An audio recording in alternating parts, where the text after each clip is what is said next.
Anong paligoy-ligoy, ano? Anong paligoy-ligoy? Insan Eds, mahal mo ba si Biancy? Ganito na na tayo.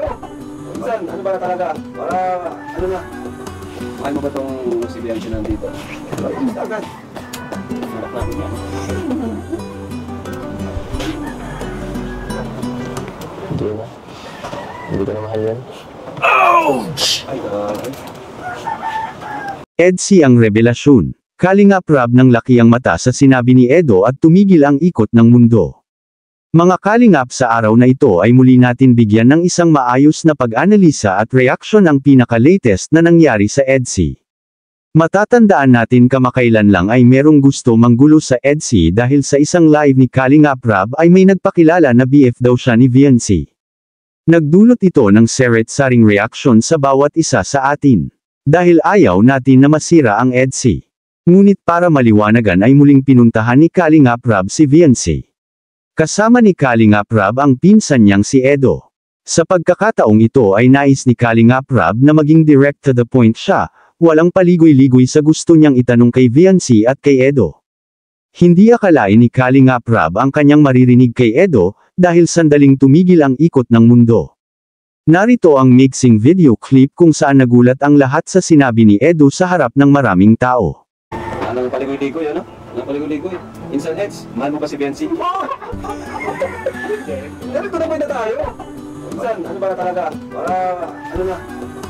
Mahal mo ba tong si Biancy nandito? Agad. Harap natin yan.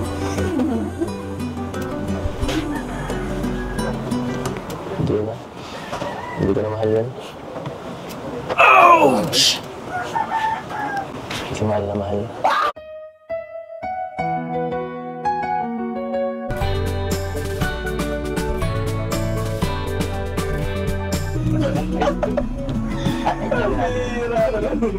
Alam niyo pala? Yan ang namin.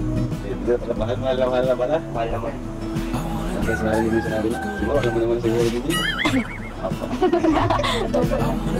Oo naman, Biancy. Gusto mo ba sa Eds? May pagtingin ka sa akin. Wala, tapos na.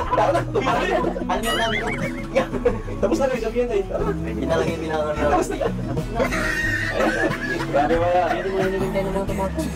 Inakala talaga ni Kalingap Rab na totoo na yung sinabi ni Edo, na hindi niya na mahal si Viancy.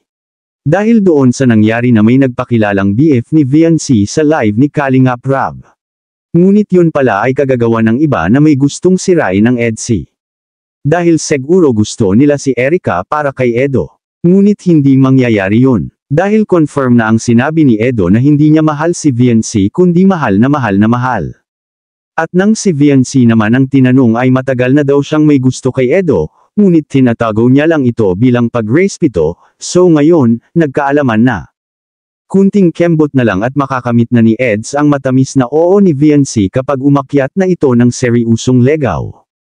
Ang masasabi ko naman sa inyo Viancy at Eds ay kahit na maging kayo na ay huwag mo pababayaan ang pag-aaral mo Viancy, at sana si Eds naman ay palagi niya iintindihin si Viancy, dahil mas bata si Viancy, at nag-aaral pa.